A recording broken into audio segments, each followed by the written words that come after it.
It's the probability that one cell will go from off to on that's going up. And so we have to think differently about this than thinking about everybody doing the same thing.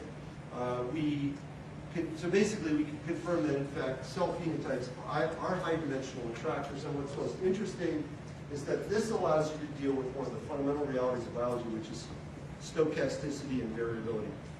We could not evolve without variability if you didn't have the range to be selected.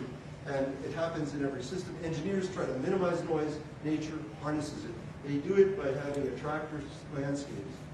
And so, for example, if you take any cell, and you take one cell, you clone it, and you culture it, as soon as you grow enough to do a FACS sort for any marker you want, you get a Gaussian distribution. We took another type of stem cell that make white or red blood cells. I won't go into details. We grew them up. We got a Gaussian. We did an interesting thing. We collected the top 15% for expressing SCA1, which is a stem cell marker. The bottom 15 that had none. And then we grew those up, and we redid it multiple times. And the net sum is that SCA1 regenerates the whole population. You can say, okay, it's a stem cell. The negative ones, the ones that you think are differentiated, generated stem cells. And so I won't go into the data because of time, but the net sum is that what it looks like, and this was published in Nature 2 years ago, the stem cell is an attractor state, the stem-like state.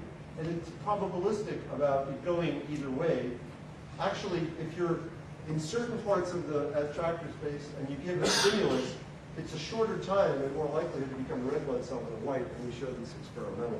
But this is a place where biologists don't know what I'm talking about, and I'm hoping a few physicists do, because this is where you can have a major contribution.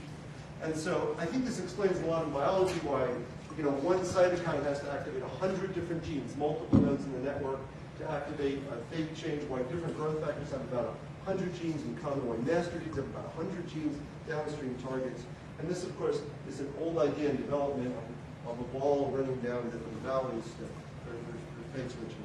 And my last 3 slides, in terms of cancer, SWE really is the leader on this. And basically what we think is going on, and why you could reverse cancers at certain times, or they can differentiate, like prostate cancer, can often differentiate to nerve-like cells. Embryonic mesenchyme can induce certain cancers to stop growing and differentiate. Is that the attractor state for growth increases and the apoptosis decreases and the differentiation decreases. And this attractor state is a map of the wiring, okay, of the connectivity of the net. Not the topology, but how these different things are interacting with each other. It's effectively a map of that. Now, we actually know that cancers are attractors because we did these gene arrays off the web, unrelated patients. This is normal lung from 3 unrelated individuals, squamous cell, small cell, carcinoid. These all look like each other, even though they're cancerous and you think they're totally out of control. And when you think about it, we knew this for years because pathologists know there are only like 4 types of lung cancer. It's not random.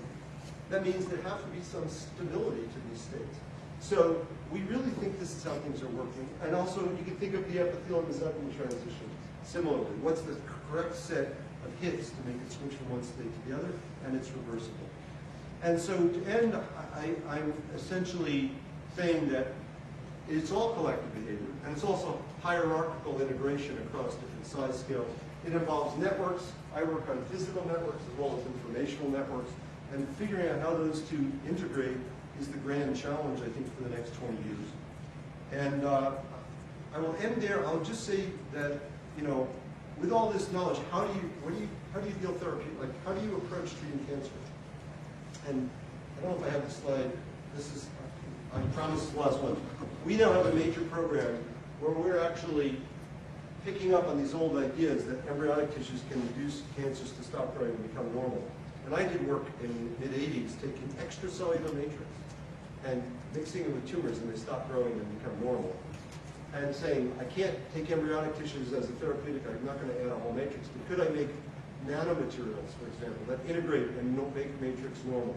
Or could I take advantage of this attractor idea and find multiple nodes or key nodes of the network? And I'm not going to present any data, but we now have materials with breast cancer that induce some significant degree of cancer reversal. With Jim Collins, we've done reverse engineering of the gene networks in terms of connectivity. We identified about 20 transcription factors that we think might be critical. Of the first 4, we made shRNA. 2 have reverse cancer, we made normal in vitro. And we're really trying to take an approach of microenvironmental therapeutics. So I'll end there.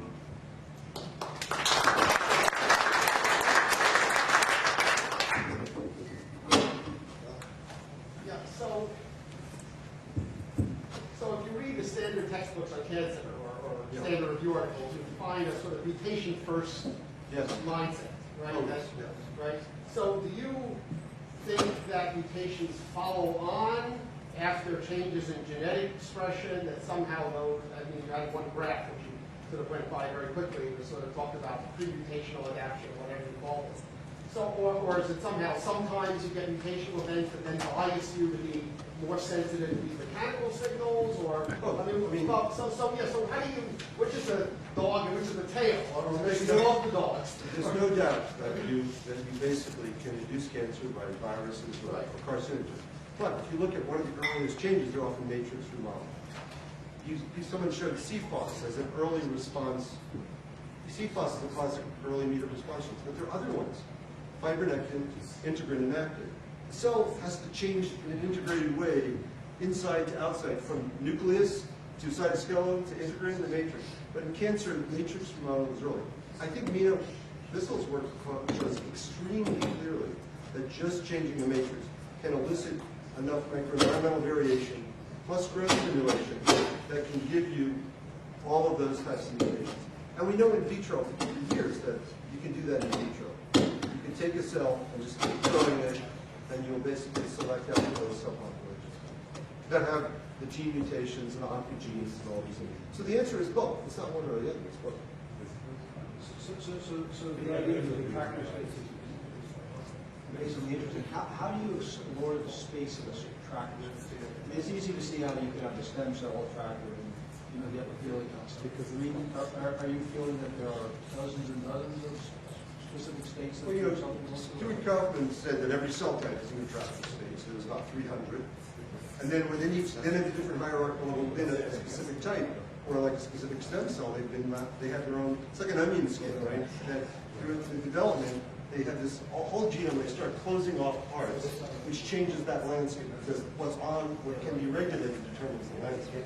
And then as they differentiate more, now they're constrained within another part, but you can also break a few links and fall back to the other one, like the classic tumor cells go back to embryonic type behaviors, like embryonic trackers.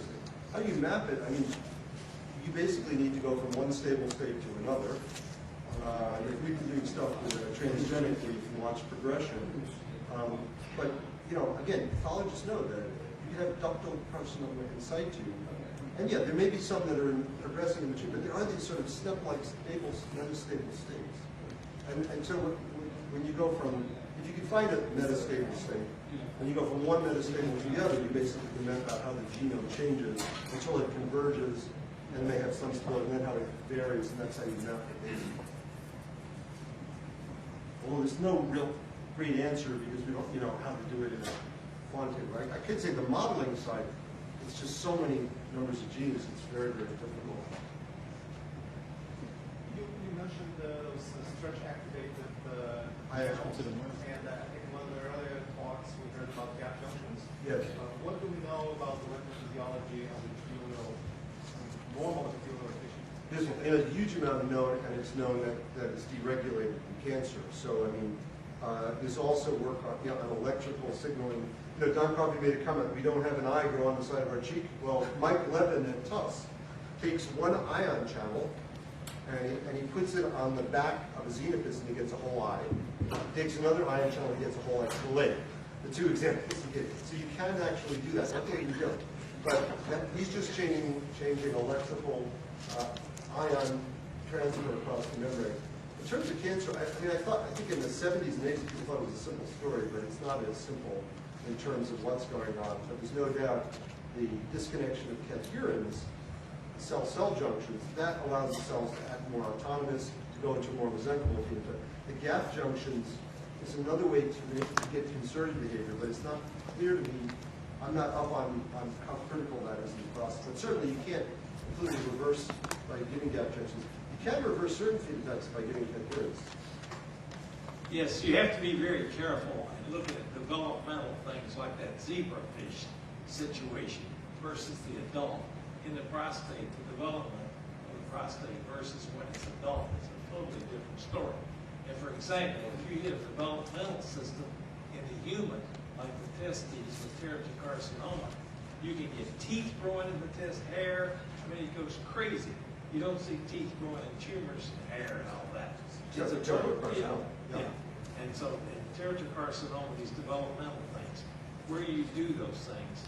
So I'm not surprised a zebrafish with a... Well, that was the xenopus, but yeah. The xenopus could do that with that system. I mean, I think that's a great example about what I was answering before, the onion skin, where the teratocarcinoma is an early stem cell tumor. They have all of these open areas that can switch, but he's right, most cancers you don't get a tooth because they only fall back maybe one step.